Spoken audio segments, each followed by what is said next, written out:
under the age of 18, a student, you just left secondary school. Yes. And you hadn't yet gotten into the university. Yes. You say something happened to you. Yeah? Something very painful, you know, beyond painful. Can you tell us what that is? Tell me what that is. It's, I have to say, like, this is the first time I'm going to be coming out, like, public to discuss this with someone. Yeah. It's only my family members and definitely my husband that knows about it. Okay. Take your time. I was still in secondary school and I came home. Meanwhile, then I was staying in Ilorin with my parents. I was born in Ilorin. Right. You know, I went to my primary school in Ilorin, but my secondary school, I went to Gifted School Academy in Suleja. Right. This was still in Kwara? Both Suleja and Ilorin in Kwara? No, Suleja is Niger State, Niger State. Close to Abuja. Right. So I returned home for a particular holiday, and then my sisters, they all told me, oh, they are now going to a particular, like a club, you know, but it's not a church. Right. It's a club. They were doing their services on Saturday. It was more like a gathering of young people to just come and dance, praise God, and listen to the word of God. That was how they explained to me. And the kind of person I was then, I was this kind of person. I was the vice president of the fellowship in school. I believed in tying hair to church, you know. I didn't really want anything hip-hop, you know, jumping, that kind of gathering. So immediately my sisters told me that that's the kind of gathering. You meet a lot of people. You meet prostitutes that have given their lives to Christ. You meet cultists that have given their lives to Christ. I was like, isn't it scary to be in the midst of all these people that I don't think I want to go. They're just like, Busola, just come. I reluctantly went, and I saw the different people that were there. It was clear I was the youngest. So I was always pinching my sister because the way they were dancing, I felt, no, this is not it now. This looks like a club, you know. But then it was like, this is like a new way of reaching out to people to know God. So I was there. They said time for first timer to stand up. I stood up and I introduced myself. My name is Busola Mokpiton, secondary school. Then I now shipped it in that I explained my journey there, that I didn't want to come here. I thought people would be like on serious set of people. You know, how can people be praising God like this? But listening to the word of God, you know, seeing people talk, it's really amazing, and I'm so excited that I came here. I was really a bold child, like I could speak up in any gathering. So after the meeting, that was where Pastor Biodun preached, Biodun Fatoyinbo, he preached. After I finished preaching, he came to meet me after the service, after the meeting. Is the general overseer of the Commonwealth Zion Assembly. Yes, Coza, yes, is the senior pastor there. But then it wasn't Coza. Yes, it was called Divine Delight Club. Right. Yeah. It wasn't yet a church. It wasn't yet a church. It was just like, and he wasn't married then, but he was engaged to his present wife. So that's how he came to me, and he was like, such a bold young lady. Like, I've never seen someone like this. You know, it was like, wow, you need to keep the fire. That please, can you do something in the next meeting before I go to school? He asked when I'll be going back to school. So I said, okay, what can I do? That I can sing. I'll just try to sing, not like I can sing very well. He said, oh yes, that's great. That he plays the keyboard. That he would help me out, would rehearse together, things like that. So I told my sisters, and I felt, why do I have to be part of this your club thing? I don't want to be part of it now. But my sisters told me that I should not be too judgmental, you know, because my thinking of Christianity then was a bit different. was kind of like solemn, you know. That was how... What they call deeper life. Yeah, sort of, you know. That's how I was then. So I decided, okay, I can't remember the particular day of the week, but my sister now took me to his house then. Right. He was living with his father. Right. The wife too there will be there sometimes, I guess, because that particular day she was there as well. Right. So I entered the When living did your room. sister take you to his house? Because I was meant to do rehearsal. Right, for this thing that he invited yes, you for that next meeting that I Yes. was meant to sing. Yes. So she left me there, entered the living room. He was already seated with the keyboard. Right. And as at then, I didn't have a phone, Right. no mobile phone. Even in my house, we didn't have any landline. So it was more like, I've already told you this, just work it out, you know, come at that time. Right, right. So that's how I rehearsed. And So this was his father's house? yes, Right. his father's house in the father's living room. So he asked me what kind of song. I think I even remember the song, you know. What song was it?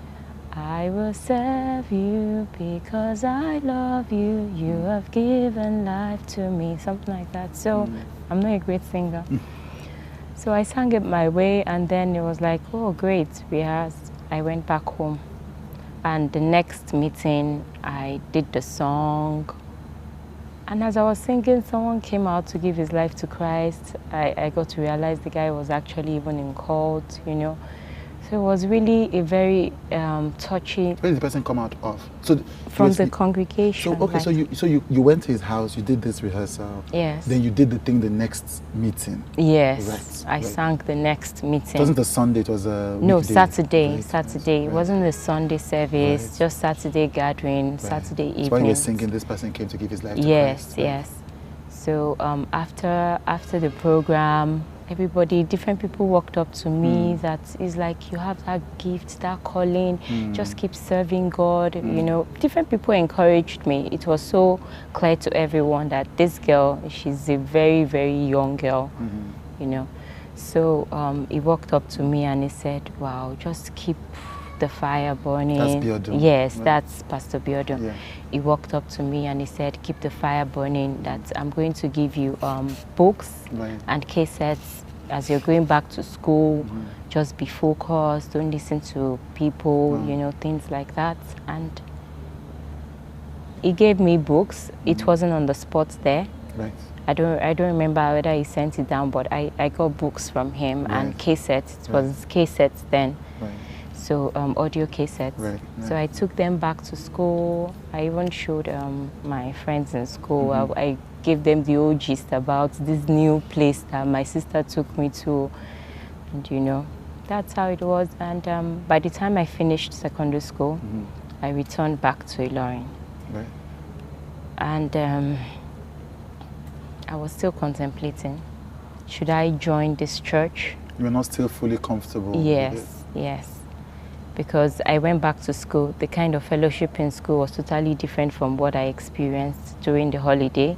So it was more like I was living a dual life, you know. So I really wanted to come in terms with the particular belief that I want to flow with. Am I going to be like the FCS, the way I was in school, or I'm ready to join this kind of new environment? So I told my sisters, and they were like, see, this man is warded, he's now a church. It's Commonwealth of Zion Assembly. Right. By the time you came back from school, it was already a church. Yes, it was now already a church. So that's how I joined the church. When I joined the church, I joined the choir. Then we were at we're using a particular mall, Adamabola, or like that in Ilorin. There was a supermarket downstairs. So I was part of the choir. I would go for my rehearsals, everything. I just wanted to serve God because my background is I'm from a polygamous family, and seeing some things play out in the family, I didn't want my life to be like that. Like more or less like when I was in secondary school, as I was coming out, you know, all this send forth that they are doing for you, and they're telling you you are going into the world. You know, I was beginning to get scared of this world, like, so I was having that mind that I want the kind of world that will make me happy. And since I was already a Christian, I was just like, hold on to Christ, that's all. So I wanted to serve in a church, you know, just be zealous for God the way I was already zealous in school. So I joined the choir, and I wasn't talking to anybody. I would just do my own thing. My sisters were involved in self-fellowship. We would go for evangelism together, and but you were still in your shell. You were still afraid of this world that it told you to be careful about. Yeah. And again, you know, because it was a bit difficult for me to really integrate myself into the church, because of where I was coming from. The FCS was totally different. Yes. What's FCS? Not even Fellowship of Christian Students, something like that, you know. So I joined choir, and then one day they told me, oh, even sing a song now, lead. I couldn't really sing very well, but I sang. And one particular day, Pastor Biodun now came to me. He was like, that you don't like to talk, how are you? You know, you just look at me, how are you? Hope you're good and everything. Just be like, I'm fine. And then he started coming to my house. Right. And all of us in my family, we were so active in church. When I mean extremely active in church, more like the Amokitans are so passionate about coza, so passionate about Commonwealth. Anywhere we'd go, we'd just keep dragging everybody to the church, dragging everybody, just come to church, come for self-fellowship, things like that. And we were going through our own personal family issues, quite all right. Did it have to do with the fact that it was a polygamous family, or what were the issues? Yeah, my father wasn't always around, you know, and then right from secondary school, we're already facing financial issues.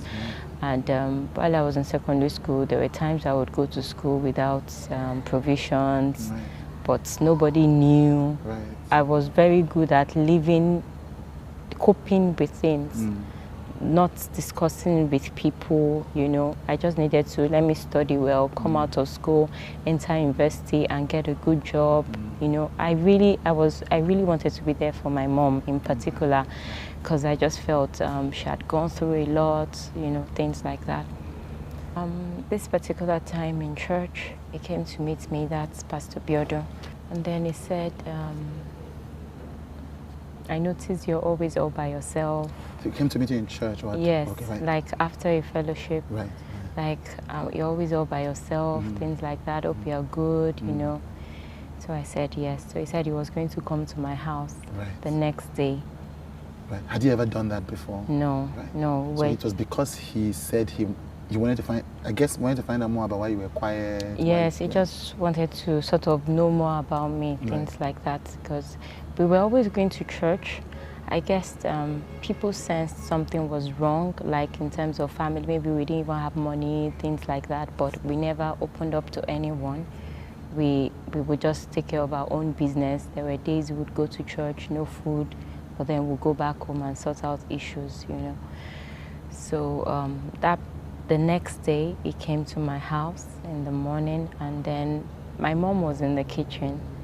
So I told my mom that, my pastor is here. He came in, he greeted my mom, and then I told my mom that, my pastor says he's going to buy some things on Taiwo Road, that I should just accompany him, you know. So I remember that particular day, my mom was like, Sola, which one is this one now? She said it in Yoruba. I was not like, Mommy, it's my pastor now. I'm like, there's nothing, you know. So my mom said, okay, no problem, greeted him. As in, my mom saw that, he left with me. So he was driving a white Mercedes-Benz here, like the old, I don't know the model, but old white Mercedes-Benz. And that was where we sort of started interacting. And he started talking, like, you don't say things, you're always quiet, what's wrong, you know. So he was talking, I want to be a spiritual father to you. So at that point, even though in my world, I'm always very mindful of people around me. Like when I was small, because when I was like 10, one of my dad's drivers just looked at me one way. I slapped the man. Like, why are you looking at me like that, you know? So immediately I was about to just put up a guard, you know, but then it was just able to like just break it. I just want to be like the father, somebody you can always interact with. And then really, I didn't have like a good relationship with my dad. He was always traveling, you say? He was not always at home? Yes, at home. And then my sisters were all busy running their own lives, and I had my fears of all this thing of, you're about to enter university, there's a whole lot for you to know about this new environment. It really I felt stifled in a way, you know, and I was a bit glad, like, oh, I have someone to interact with. So it wasn't that particular conversation that made me to open up to him, but it was more like within me, I just felt relaxed, like, okay, you know. He just talked and he went to buy what he wanted to buy. He dropped me back home. Then after some days again, he came to my house that, okay, he was going, because the church was about to move from that particular location to another location that is like Wonderland, that's where they call it. So we would go to that site to go and see. So he took me that particular day again to go and see that place. We just talked that he's doing this. He just wants me to be talking to someone. And meanwhile, all these interactions, he asked me one time, do you have a boyfriend? I was like, no, I don't have a boyfriend. I'm a virgin, like nothing. And he was like, oh, that's really good. That just keep yourself, you know, don't listen to all these people, even all these church boys and church choir members. So it was good. It felt like good advice, definitely. So felt like someone who was supporting you and who was helping, you know, listening to you. And concerned about me as well, you know. So it sort of just, I became relaxed, like nothing, until a particular day, which was a Monday. I remember the previous day was a Sunday service, and because there was no telephone, no mobile phone. It was before GSM. Yes, I didn't know, and it came to my house. Meanwhile, my house then was, the gates opened. The living room is where you just knock the door, and someone will come downstairs and open the door. And this time my mom had traveled with my younger sister. It was just myself and one of my elder sister that was at home, and my house, like a duplex, was a duplex so big that if you're in a room upstairs down, you won't know what's going on downstairs, things like that. So I came down normally the way I come down, it was like 6:30 to 7. It was pretty early. Right. I was still in my nightwear. I was wearing a gown, my nightwear, and I heard the knock. Who is that? Pastor Biodun. I was first of all like, I couldn't say anything, like, what's this time? So early? But immediately I just opened the door. It just pushed me. He didn't say anything. He didn't utter any word. He just pushed me to one of the chairs in my living room, and I saw him like he was removing his belt. So I was like, what? He just said, keep quiet, do what I want you to do, and you'll be fine. So at this point, really, a whole lot was just going on in my head, because it was more like someone that I had put up here that I felt was really, really concerned about me. I had already filled him in the place of like a father that could speak to me, you know, guide me. He was there about to do something I did not believe. And then when I was just about to react, he just covered my mouth. And when he covered my mouth, I was just like, Busola, listen to me and you'll be fine. Just do what I want you to do. I didn't struggle. I didn't struggle. I just left him, and he brought out his pennies, and I was wearing a nightgown. I was wearing pants, pulled down my pants, and that was how he found difficulty to enter, but he just kept, I was like grunting, I would cry, I was just doing a whole lot of mixed feelings and all that, and he eventually penetrated, even blood dropped on the floor. And at that point, he finished what he wanted to do. He had an orgasm and he zipped up. He left me there. I just sat on the floor and he went out. So when he went out, sorry, just hold on a minute. Take your time. Take your time. Take your time.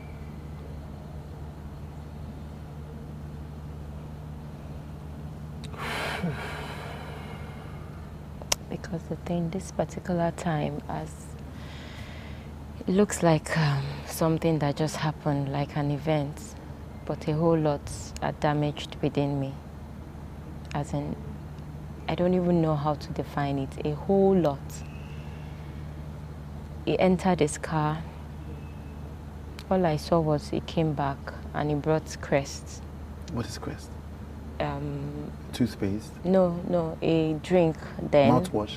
No, a drink. Like a soft drink? Yeah, like a soft drink. Right. It was Crest. It had green contents. Right. I do remember. I think I remember Crest. Yeah, yes. So it was already opened. Right. He had opened it and he just poured it in my mouth. Why? I mean, I don't know. So he poured it in my mouth and I had to just be swallowing it as he was pouring, swallowing it. And he finished and he was now tapping me like, you should be happy I'm the one that did this to you. Okay. All right. So, and then he left. He said, I'll see you. He left. But I should be happy. That is the one that did it to you. There is a man of God that did this to me. You should be happy that the man of God disvirgined me, sort of. Okay, sorry. Let me be sure that I get this chain of events. And I'm sorry, because this is obviously a difficult thing. Yeah, it's fine. So you're saying that Pastor Biodun Fatoyinbo, and he was a pastor at this time. Yes. He has set up this church called Coza in Ilorin. Yes, he was married. The wife had given birth. Oh, and he had the child. Yes, the wife had given birth to Shindara then. Oh, right. Very little baby. Boy. And you were in the choir? Yes. That he'd like to be your spiritual father. Yes. And so based on that, he would come and visit you to help, encourage you and support you. Yeah. And then one morning, Biodun Fatoyinbo comes into your house at dawn at 7 a.m. Yeah. And without saying anything to you, when you open the door, he pushes you onto a chair. Yeah. He tells you to shut up. Yeah. And then he rapes you. Yeah. Okay. And then so he says, I'm sorry about this, but it's fine. I'm sorry. And then he tells you he shuts your mouth, literally. Yeah. And then does this. Yeah. And then ejaculates, has an orgasm or whatever. Yeah. And then goes out, gets a drink, a soft drink, so he doesn't say anything to you apart. He goes out, gets a drink. Yeah.